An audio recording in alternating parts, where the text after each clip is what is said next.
Hello, welcome to alchemist. तो हमारे gate का एग्जामिनेशन जो है वो 6 फेब को होने वाला है, राइट? और बहुत सारे स्टूडेंट्स जो है वो प्रिपरेशन कर रहे हैं। आपकी प्रिपरेशन आई होप बहुत अच्छी चल रही है, राइट? तो we are making the video that for the final tips, important topics and previous थोड़े बहुत कट ऑफ्स, जिससे कि आपको आइडिया आ जाएगा कि इतने मार्क्स जो है वो आपको चाहिए क्वालिफिकेशन के लिए, राइट? तो अगर आप प्रिपरेशन अच्छे से कर रहे हैं तो अभी आपको किस चीज़ पे फोकस करना चाहिए? सिर्फ अपने रिविजन पे, राइट? तो फाइनल टिप्स में यही है कि आपको अपनी एग्ज़ाम से पहले बिल्कुल भी पैनिक नहीं करना है। आपने बहुत प्रिपरेशन किया है, अच्छे से प्रिपरेशन किया है, बट फिर भी बहुत सारे स्टूडेंट्स पूछते रहते हैं कि sir like at the last moment हमारा जो है पूरा दिमाग ब्लैंक हो जाता है। इसका रीज़न क्या है? इसका रीज़न ये है कि आप रिज़ल्ट्स पे फ़ोकस करते हो कि यार मैंने इतना मेहनत किया है तो मेरा रिज़ल्ट्स क्या आएगा, ठीक है? तो रिज़ल्ट्स पे बिल्कुल फ़ोकस मत करो। आपने जो भी प्रिपरेशन किया है फर्स्ट ऑफ ऑल उसका अच्छे से रिविज़न कर लो, राइट? अभी आपके पास 2 या 3 दिन बचे हैं, तो आपको बिल्कुल भी क्वेश्चन्स नहीं देखने हैं। अगर क्वेश्चन देखोगे और वो क्वेश्चन अगर आपसे सॉल्व नहीं होगा, तो 110% आपको डिप्रेशन आएगा कि यार इतना पढ़ा है मैंने फिर भी क्वेश्चन्स क्यों नहीं लग रहे हैं मेरे, राइट? तो बिल्कुल भी अभी क्वेश्चन्स नहीं देखना है, 100% आपको फोकस कर देना है अपने रिविज़न पे। रिविज़न अच्छे से करना है, जितने भी कॉन्सेप्ट पढ़ लिए हैं, उनको इतना स्ट्रॉन्ग बना दो कि उससे रिलेटेड कॉन्सेप्ट से अगर आपके क्वेश्चन्स एग्ज़ाम में आते हैं, तो आपका क्वेश्चन वहाँ पे सही मार्क होना चाहिए, ठीक है?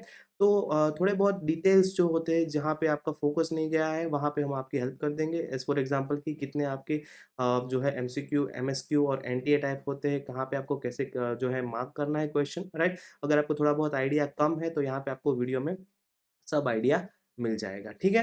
तो अभी हम देखते हैं कि आपका जो एग्ज़ामिनेशन होगा वहाँ पे आपके क्वेश्चन्स के टाइप क्या होंगे? क्वेश्चन्स के टाइप क्या होंगे? तो टाइप ऑफ क्वेश्चन आपके पास 3 टाइप ऑफ क्वेश्चन होगा, MCQ, MSQ and NTA. MCQ क्या होगा? Multiple choice questions, right? और वहाँ पे आपके 2 टाइप के एमसीक्यू होंगे, 1 मार्क के और 2 मार्क के। और वहाँ पे आपकी 1/3 जो है नेगेटिव मार्किंग भी होगी, और वहीं पे आपको सबसे ज़्यादा ध्यान रखने की ज़रूरत है गेट के एग्ज़ामिनेशन में, क्योंकि आपको यहाँ पे एमसीक्यू जो है वो तभी मार्क करना है, तभी टिक करना है जब आपका आंसर जो है वो आप श्योर हो कि 100% वही आंसर आएगा। अदरवाइज़ वहाँ पे नेगेटिव मार्किंग जो है वो आपके सही मार्क्स को भी कम कर देगी। तो ये जो है यहाँ पे आपको ध्यान रखने वाला पोर्शन जो है वो आपका एमसीक्यू क्वेश्चन्स है वहीं पे है, राइट? तो वहाँ पे 100% जब आप श्योर हो तभी आपको आंसर को वहाँ पे टिक करना है, अदरवाइज़ करना ही नहीं है। ये अपने दिमाग में बिठा के अपने एग्ज़ाम में आपको जाना है, राइट? फिर आपका एमएसक्यू एंड एनटीए टाइप हो गया। तो वहाँ पे बेनिफिट क्या रहेगा कि वहाँ पे आपका नेगेटिव सिस्टम नहीं होगा, राइट? वहाँ पे आपका नेगेटिव सिस्टम नहीं होगा, और एमएसक्यू मतलब क्या होगा? Multiple selecting question. तो वहाँ पे आपके मोर देन 1 ऑप्शन भी सही हो सकते हैं, और जब भी एज़ फॉर एग्ज़ाम्पल कि आपकी ए, बी, सी और डी 4 ऑप्शन दिए हैं और उसमें से 3 ऑप्शन सही है, ए, बी एंड सी। तो जब आपने तीनों ऑप्शन वहाँ पे मार्क किए हैं तभी आपका वो क्वेश्चन सही होगा। तो ये होगा आपका एमएसक्यू टाइप क्वेश्चन। और एनटीए टाइप क्वेश्चन मतलब क्या हो गया? Numerical answer type question. तो वहाँ पे आपको जो है वहाँ पे ब्लैंक स्पेस दिया होगा और कैलकुलेटर भी इंक्लूडेड होगा। तो यहाँ पे गेट में अच्छे से एक बात जो है नोट कर लो, हर एक कैलकुलेशन, थोड़ा बहुत भी ज़्यादा कैलकुलेशन है, राउंड ऑफ करके आपको नहीं जाना है। वहाँ पे आपको कैलकुलेटर का यूज़ करना है, और वहाँ पे आपको जो है ब्रैकेट में दिया हुआ होता है कि वहाँ पे आपको 0.1 डेसिमल और 2 डेसिमल तक आपको राउंड ऑफ करना होता है।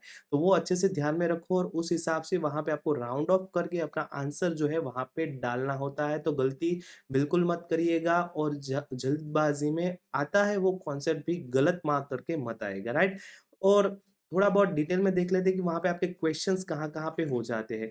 तो पहला जो क्वेश्चन है, टोटल क्वेश्चन तो आपके 10 प्लस 55, मतलब क्या होगा कि 10 क्वेश्चन जो है वो आपके जनरल सेक्शन से होंगे। आप देख सकते हो अपनी स्क्रीन स्क्रीन पे 1 टू 10 क्वेश्चन आपके जनरल होंगे, जिसमें कि आपके पहले 5 क्वेश्चन जो है वो 1 मार्क के होंगे, और दूसरे 5 जो है वो 2 मार्क्स के होंगे, और सब में आपकी नेगेटिव सिस्टम रहेगी। और फिर आपके 55 क्वेश्चन जो है जनरल केमिस्ट्री से आएँगे, जिसमें 25 क्वेश्चन जो है वो आपके 1 मार्किंग होंगे, और 25 जो सॉरी 30 जो दूसरे क्वेश्चन है वो आपके 2 मार्क्स के होंगे, जिसमें आपके एमसीक्यू, एमएसक्यू एंड एनटीए जो है वो इंक्लूडेड रहेंगे। एमसीक्यू जो है वहाँ पे ही आपकी नेगेटिव मार्किंग है, एमएसक्यू और एनटीए में आपकी नेगेटिव मार्किंग नहीं है। तो आपको थोड़ा बहुत भी आइडिया है अगर एमएसक्यू और एनटीए में, तो वो आपको एक भी क्वेश्चन वहाँ पे ब्लैंक नहीं रखना है, हर एक क्वेश्चन को टिक कर देना है आपके एमएसक्यू एंड एनटीए में। सिर्फ आपके एमसीक्यू में तभी आपको आंसर क्लिक करना है जब आप वहाँ पे फुल टू श्योर हो। और जो क्वेश्चन आपको 50% कॉन्सेप्ट आ रहा है उसको मार्क एज़ रिव्यू दे दो और जब आपका पेपर कंप्लीट हो जाए तो एक बार वो जो मार्क एज़ रिव्यू जो क्वेश्चन है वो आपको देखना है, राइट? तो अभी आपको थोड़े बहुत हम कट ऑफ्स लास्ट ईयर के दिखाएँगे जिससे कि आपको आइडिया आएगा कि आप थोड़े बहुत अगर अच्छे से प्रिपरेशन कर लोगे। अगर आप एप्टीट्यूड सेक्शन देखोगे तो वहाँ पे ही आपके 15 मार्क्स बन जाते हैं, ठीक है? तो कट ऑफ कितना लो रहता है वो आप देख लो, राइट? तो यहाँ पे आप देख सकते हो कि 21, 20 और 2019 राइट? 21 का आप देखोगे कि वहाँ पे आपके जनरल का कट ऑफ जो है वो 36.2 आया है which is the highest among all the GATE examination because आप अगर लास्ट टाइम का गेट का पेपर देखोगे तो वो बहुत ही ईज़ी पेपर था, राइट? अदरवाइज़ आपका जो कट ऑफ का मार्क्स जनरल का रहता है वो 27-8 से ज़्यादा तो जाता ही नहीं है। पिछली बार सबसे हाईएस्ट गया था क्योंकि पेपर भी बहुत ईज़ी था, राइट? तो इस बार भी चांसेस जो है वो 30 के अराउंड ही है, राइट? तो हर एक साल जो है डिफरेंट आईआईटीज़ या फिर आईआईएससी जो है वो आपके एग्ज़ाम कंडक्ट कराती है। लास्ट टाइम आईआईटी बॉम्बे ने किया था, उससे पहले आईआईटी दिल्ली ने और फिर 2019 में आईआईटी मद्रास ने किया था। आप देख सकते हो कट ऑफ 36, 26, 32 और ऑल अदर कैटेगरी का जो है उससे कम रहता है, राइट? फिर आप 2018 के देखो 25, 2017 में 25, 2016 में 29 तो आपको जो है टारगेट लेके जाना है कि आप 35 टू 40 के बिटवीन स्कोर कर लो, राइट? ये जो है ये आपका मिनिमम टारगेट है।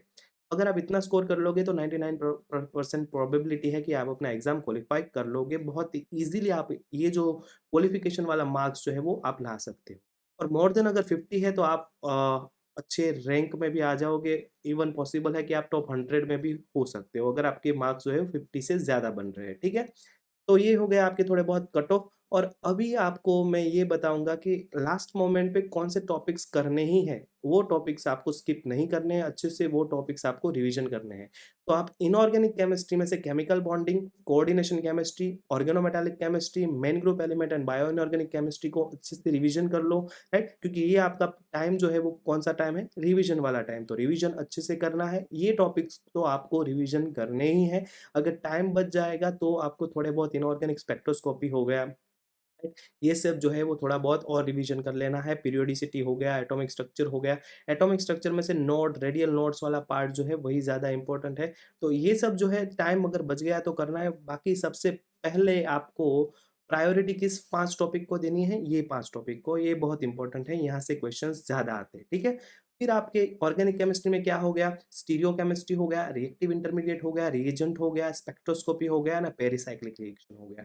तो इतना जो है वो आपको करना ही करना है। जनरल ऑर्गेनिक केमिस्ट्री से आपको 2 कॉन्सेप्ट से क्वेश्चन पूछे जाएँगे, acidity order and basicity order. तो वो आप छोटा-सा कॉन्सेप्ट है, अच्छे से कर लो। एनायन की स्टेबिलिटी एंड कैटायन की स्टेबिलिटी कहाँ पे ज़्यादा है, इसी हिसाब से वहाँ पे क्वेश्चन आता है और कुछ नहीं है।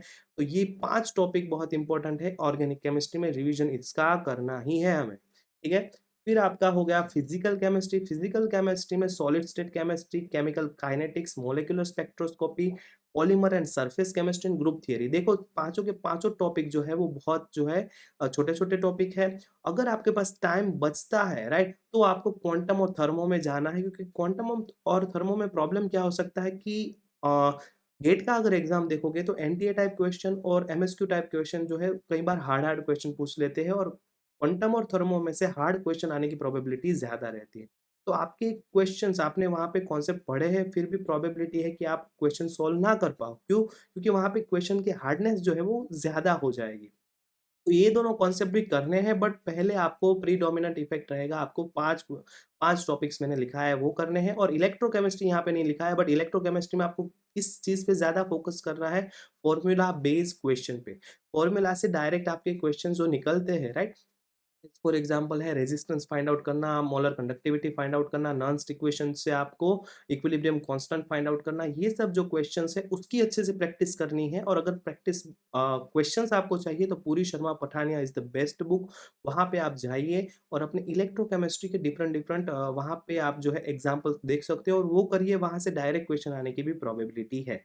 तो ये हो गया आपके इंपॉर्टेंट टॉपिक्स प्रीवियस जो है आपके कट ऑफ्स हो गए। तो जिससे कि आपको आइडिया आ जाएगा कि किस वे से आपको प्रिपरेशन करना है और जैसे कि मैंने बोला अभी रिवीजन पे फोकस करो और ज़रा भी पैनिक होने की ज़रूरत नहीं है। इतना प्रिपरेशन किया है तो आपका एग्ज़ाम इस बार होगा ही होगा, ठीक है? तो सबको best of luck and believe in yourself, you will crack the examination. Thanks for watching and subscribe our channel for more videos like this. Thank you.